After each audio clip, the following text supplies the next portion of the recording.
ମଳ ନିମ ମଚନଂ ପୁଷାଂ ଜଳସ୍ନାନଂ ଦିନେ ଦିନେ ସକୃତ ଗୀତାମୃତସାନଂ ସଂସାର ମଳ ନାଶନମ୍।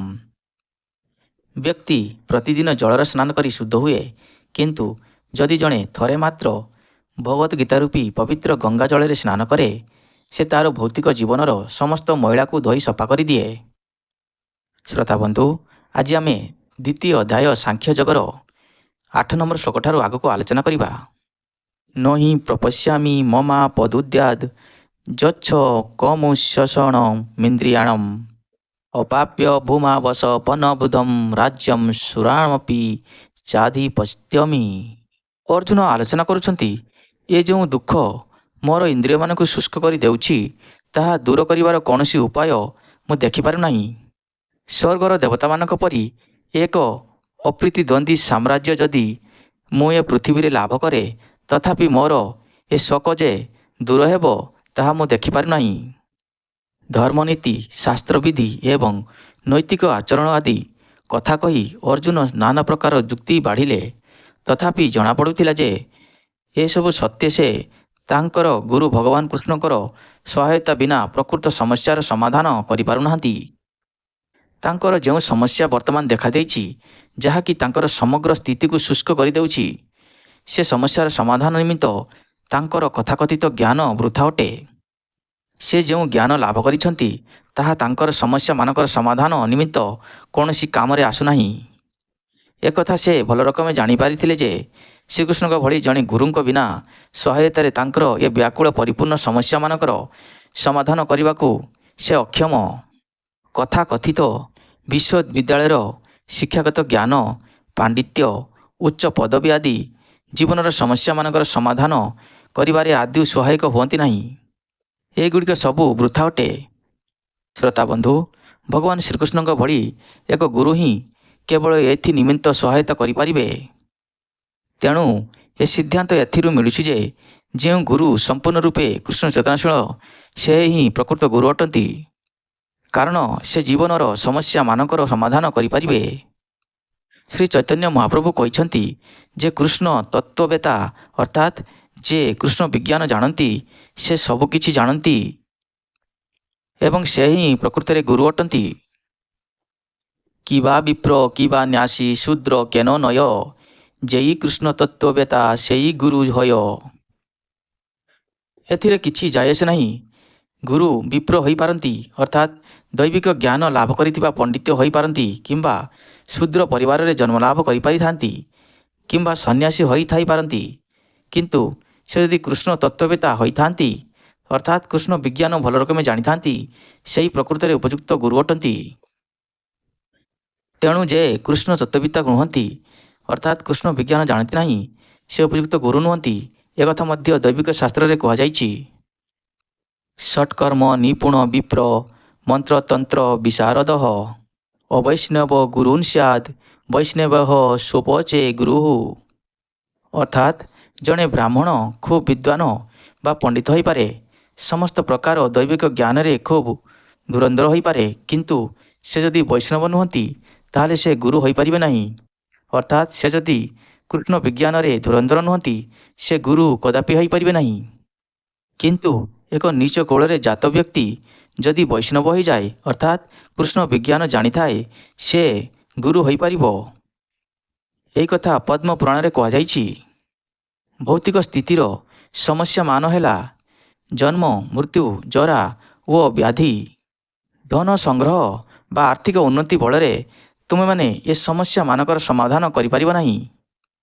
ପୃଥିବୀର ଅନେକ ସ୍ଥାନରେ, ଅନେକ ଦେଶରେ ତୁମେମାନେ ଦେଖିପାରିବ ଯେ ସେ ଦେଶର ଧନ ସମ୍ପତ୍ତି ଅଭାବ ନାହିଁ, ଜୀବନର ସୁଖ ସୁବିଧାର ଅଭାବ ନାହିଁ, ସେଗୁଡ଼ିକ ବଡ଼ ସମୃଦ୍ଧିଶାଳୀ ଦେଶ, ତଥାପି ତୁମେମାନେ ଦେଖିବ ଯେ ସେଠାରେ ଭୌତିକ ସ୍ଥିତିର ଏସବୁ ସମସ୍ୟାମାନ ରହିଛି।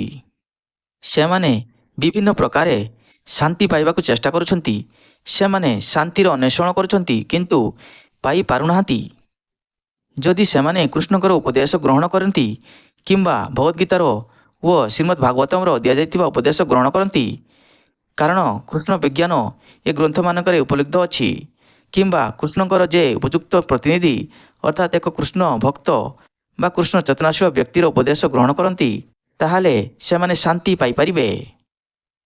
ଯଦି ଆର୍ଥିକ ଉନ୍ନତି ଏବଂ ଭୌତିକ ସୁଖ ସମ୍ପଦ ବ୍ୟକ୍ତିର ପାରିବାରିକ, ସାମାଜିକ, ଜାତୀୟ ବା ଅନ୍ତର୍ଜାତୀୟ ଦୁଃଖ ଦୁର୍ଦ୍ଦଶା ଦୂର କରିପାରିଥାନ୍ତା ବା ସମସ୍ୟାମାନଙ୍କର ସମାଧାନ କରିପାରିଥାନ୍ତା, ତାହେଲେ ଅର୍ଜୁନ କାହିଁକି ଏପରି କହିଥାନ୍ତେ ଯେ ତାଙ୍କର ଦୁଃଖ ଦୁର୍ଦ୍ଦଶା ଆଉ କେହି ଦୂର କରିପାରିବେ ନାହିଁ? ତେଣୁ ସେ କୃଷ୍ଣ ଚେତନା ଗ୍ରହଣ କଲେ, ଭଗବାନଙ୍କର ପଦାରବିନ୍ଦରେ ଆଶ୍ରୟ ଗ୍ରହଣ କଲେ ଏବଂ ତାହା ହିଁ ହେଉଛି ଶାନ୍ତି ପ୍ରାପ୍ତିର ଉପଯୁକ୍ତ ପନ୍ଥା। ଆର୍ଥିକ ଉନ୍ନତି, ସାମ୍ରାଜ୍ୟ କିମ୍ବା ପୃଥିବୀ ପୃଷ୍ଠରେ ଆଧିପତ୍ୟ ବିସ୍ତାର, ଭୂତ ପ୍ରକୃତିର ସବୁକିଛି ଯେକୌଣସି ମୁହୂର୍ତ୍ତରେ ଧ୍ୱଂସ ପାଇଯିବ।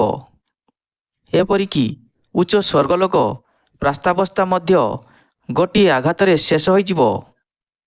ଶ୍ରୋତାବନ୍ଧୁ, ଆଜିକାଲି ଲୋକମାନେ ଚନ୍ଦ୍ରଲୋକକୁ ଯାତ୍ରା କରିବାର ଏବଂ ସେଠାରେ ବସତି ସ୍ଥାପନ କରିବାର ଚେଷ୍ଟା କରୁଛନ୍ତି, କିନ୍ତୁ ସେମାନେ ଜାଣିନାହାନ୍ତି ଯେ ଏକ ମୁହୂର୍ତ୍ତରେ ଏସବୁ କେଉଁଆଡ଼େ ନିଶ୍ଚିହ୍ନ ହୋଇଯିବ।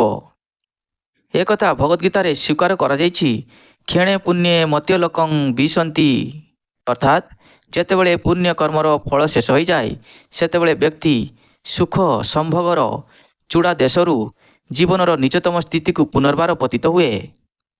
ପୃଥିବୀର ଅନେକ ରାଜନୈତିକ ନେତା ଏହି ପ୍ରକାରେ ଅଧପତିତ ହୋଇଛନ୍ତି।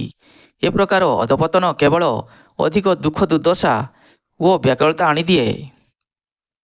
ତେଣୁ ଯଦି ଆମ୍ଭେମାନେ ସବୁଦିନ ପାଇଁ ଏ ଦୁଃଖ ଯନ୍ତ୍ରଣା ବା ବ୍ୟାକୁଳତାରୁ ମୁକ୍ତ ହେବା ପାଇଁ ଚାହୁଁ, ତାହେଲେ ଆମ୍ଭମାନଙ୍କୁ ଅର୍ଜୁନଙ୍କ ଭଳି କୃଷ୍ଣ ପଦାରବିନ୍ଦରେ ଆଶ୍ରୟ ନେବାକୁ ପଡ଼ିବ। ତେଣୁ ଅର୍ଜୁନ କୃଷ୍ଣଙ୍କୁ କହୁଛନ୍ତି ଯେ ସେ ସମସ୍ୟାମାନଙ୍କର ସମାଧାନର ନିର୍ଦ୍ଦିଷ୍ଟ ପନ୍ଥା କେବଳ ଭଗବାନ ହିଁ କରିପାରିବେ। ଏହା ହିଁ ହେଉଛି କୃଷ୍ଣ ଚେତନାର ମାର୍ଗ। ସଞ୍ଜୟ ଉବାଚ ଏବ ମୁକ୍ତ୍ୱା ହୃଷୀକେଶଂ ଗୁଡ଼ାକେଶଃ ପରନ୍ତପଃ ନ ଯସ୍ୟ ଇତି ଗୋବିନ୍ଦ ମୁକ୍ତ୍ୱା ତୃଷ୍ଣେ ବିଭୁବଃ। ସଞ୍ଜୟ କହିଲେ, ଏହିପରି ଭାବରେ ଶତ୍ରୁ ଦମନକାରୀ ଅର୍ଜୁନ ଶ୍ରୀକୃଷ୍ଣଙ୍କୁ କହିଲେ, ହେ ଗୋବିନ୍ଦ, ମୁଁ ଯୁଦ୍ଧ କରିବି ନାହିଁ। ଏହା କହି ସେ ନୀରବ ହେଲେ। ଅର୍ଜୁନ ଯୁଦ୍ଧ କରିବାକୁ ଯାଉନାହାନ୍ତି, ବରଂ ତତ୍ ପରିବର୍ତ୍ତେ ସେ ଯୁଦ୍ଧକ୍ଷେତ୍ର ତ୍ୟାଗ କରି ଭିକ୍ଷା କରିବାକୁ ଯାଉଛନ୍ତି। ଏହି କଥା ଶୁଣି ବୋଧହୁଏ ଧୃତରାଷ୍ଟ୍ର ଖୁବ୍ ଖୁସି ହୋଇଯାଇଥିବେ। କିନ୍ତୁ ଅର୍ଜୁନଙ୍କୁ ପରନ୍ତପ ବା ଶତ୍ରୁ ଦମନକାରୀ ବୋଲି କହି ସଞ୍ଜୟ ଧୃତରାଷ୍ଟ୍ରଙ୍କୁ ହତାଶ କରି ପକାଇଲେ। ଯଦିଓ ପାରିବାରିକ ମୋହ ଯୋଗୁଁ ଅର୍ଜୁନ ସାମୟିକ ଭାବେ ମିଥ୍ୟା ଶୋକ ମୋହରେ ଅଭିଭୂତ ହୋଇପଡ଼ିଥିଲେ, ତଥାପି ସେ ପରମ ଗୁରୁ ଶ୍ରୀକୃଷ୍ଣଙ୍କଠାରେ ଏକ ଶିଷ୍ୟ ଭାବରେ ଆତ୍ମସମର୍ପଣ କଲେ। ଏଥିରୁ ଜଣାଗଲା ଯେ ସେ ଖୁବ୍ ଶୀଘ୍ର ଏ ପାରିବାରିକ ମୋହରୂପୀ ମିଥ୍ୟା ଦୁଃଖରୁ ମୁକ୍ତ ହେବେ ଏବଂ ଉପଯୁକ୍ତ ଜ୍ଞାନ ଲୋକରେ ଉଦ୍ଭାସିତ ହୋଇପଡ଼ିବେ, ଅର୍ଥାତ୍ ଆତ୍ମାନୁଭୂତି ବା କୃଷ୍ଣ ଚେତନା ଲାଭ କରି ସେ ନିଶ୍ଚୟ ଯୁଦ୍ଧ କରିବେ। ଏହିପରି ଧୃତରାଷ୍ଟ୍ରଙ୍କର ଆନନ୍ଦ ନିରାନନ୍ଦରେ ପରିଣତ ହେବ, କାରଣ ଅର୍ଜୁନ ଶ୍ରୀକୃଷ୍ଣଙ୍କଠାରୁ ଜ୍ଞାନଲୋକ ଲାଭ କରି ଶେଷ ପର୍ଯ୍ୟନ୍ତ ଯୁଦ୍ଧ କରିବେ। ତମୁବାଚ ହୃଷୀକେଶଃ ସହ ସଚିବ ଭାରତ ସେନୟରୁ ଭୟର୍ମଧ୍ୟେ ବିଷୀଦନ୍ତମିଦଂ ବଚଃ। ହେ ଭରତ ବଂଶଜ ଧୃତରାଷ୍ଟ୍ର, ଉଭୟ ସେନାଙ୍କ ମଧ୍ୟରେ ଦୁଃଖାଭିଭୂତ ଅର୍ଜୁନଙ୍କ ଉଦ୍ଦେଶ୍ୟରେ ଭଗବାନ ଶ୍ରୀକୃଷ୍ଣ ସହାହ୍ୟ ବଦନରେ ନିମ୍ନୋକ୍ତ ବଚନମାନ କହିଲେ। ହୃଷୀକେଶ ଓ ଗୁଡ଼ାକେଶ ଏ ଦୁଇ ଅନ୍ତରଙ୍ଗ ବନ୍ଧୁଙ୍କ ମଧ୍ୟରେ କଥାବାର୍ତ୍ତା ହେଉଥିଲା। ବନ୍ଧୁ ହିସାବରେ ଉଭୟେ ଏକା ସ୍ତରରେ ଥିଲେ, କିନ୍ତୁ ଜଣେ ସ୍ୱେଚ୍ଛାକର୍ମେ ଅନ୍ୟ ଜଣଙ୍କର ଛାତ୍ର ବା ଶିଷ୍ୟ ହେଲେ। ଶ୍ରୀକୃଷ୍ଣ ହସୁଥିଲେ, କାରଣ ସେ ବନ୍ଧୁ ଶିଷ୍ୟତ୍ୱ ସ୍ୱୀକାର କଲେ। ଯେଣୁ ସେ ପରମେଶ୍ୱର, ତେଣୁ ପ୍ରତ୍ୟେକଙ୍କର ପ୍ରଭୁ ହିସାବରେ ସେ ସର୍ବଦା ଉଚ୍ଚ ସ୍ଥାନର ଅଧିକାରୀ। ତଥାପି ଯଦି କେହି ଜଣେ ବନ୍ଧୁ ହେବାକୁ କିମ୍ବା ପୁତ୍ର ହେବାକୁ କିମ୍ବା ପ୍ରେମିକ ବା ଭକ୍ତ ହେବାକୁ ଇଚ୍ଛା କରେ, କିମ୍ବା ଯଦି କେହି ଭଗବାନଙ୍କୁ ସେହି ଭୂମିକାରେ ଅବତୀର୍ଣ୍ଣ ହେବାକୁ ଇଚ୍ଛା କରେ, ତାହେଲେ ସେ ତାହା ସ୍ୱୀକାର କରନ୍ତି।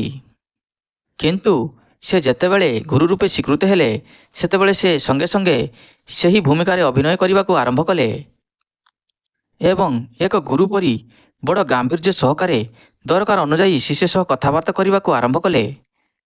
ଜଣାପଡ଼ୁଥିଲା ଯେ ଗୁରୁ ଓ ଶିଷ୍ୟଙ୍କ ମଧ୍ୟରେ ଅତି ଖୋଲାଖୋଲି ଭାବରେ ଉଭୟ ସେନା ମଧ୍ୟରେ ବାର୍ତ୍ତାଳାପ ଚାଲିଛି। କାହିଁକି ନା ତଦ୍ୱାରା ସମସ୍ତେ ଉପକୃତ ହେବେ। ତେଣୁ ଭଗବଦ୍ଗୀତାର ବାର୍ତ୍ତା କୌଣସି ନିର୍ଦ୍ଦିଷ୍ଟ ବ୍ୟକ୍ତି, ସମାଜ କିମ୍ବା ଗୋଷ୍ଠୀ ପ୍ରତି ଉଦ୍ଦିଷ୍ଟ ନୁହେଁ। ଏହା ସମସ୍ତଙ୍କ ପାଇଁ। ଏହାକୁ ଶ୍ରବଣ କରି ଶତ୍ରୁ ଓ ବନ୍ଧୁ ଉଭୟେ ସମାନ ଭାବରେ ଉପକୃତ ହେବେ। ଶ୍ରୋତାବନ୍ଧୁ, ଆଜି ଆମେ 10 ନମ୍ବର ଶ୍ଲୋକ ପର୍ଯ୍ୟନ୍ତ ଆଲୋଚନା କରିସାରିଛୁ। ଆଗାମୀ ଅଧ୍ୟାୟରେ ଆମେ 11 ନମ୍ବର ଶ୍ଲୋକଠାରୁ ଆଗକୁ ଆଲୋଚନା କରିବୁ। ଭଗବଦ୍ଗୀତାର ଏହି ବାଣୀ ଆପଣଙ୍କ ପାଇଁ ଅମୃତ ସଦୃଶ। ଜୀବନରେ ଯଦି ଖୁସି ଆନନ୍ଦରେ ଜୀବନ କଟିବା ପାଇଁ ଚାହାନ୍ତି, ତାହେଲେ ଭଗବଦ୍ଗୀତାର ଏହି ବାଣୀ ନିଶ୍ଚୟ ଶୁଣନ୍ତୁ। ଆପଣଙ୍କ ଜୀବନ ଆଲୋକିତ ହେବ। ହରେ କୃଷ୍ଣ। ଗୋବିନ୍ଦ ଆପଣଙ୍କର ମଙ୍ଗଳ କରନ୍ତୁ।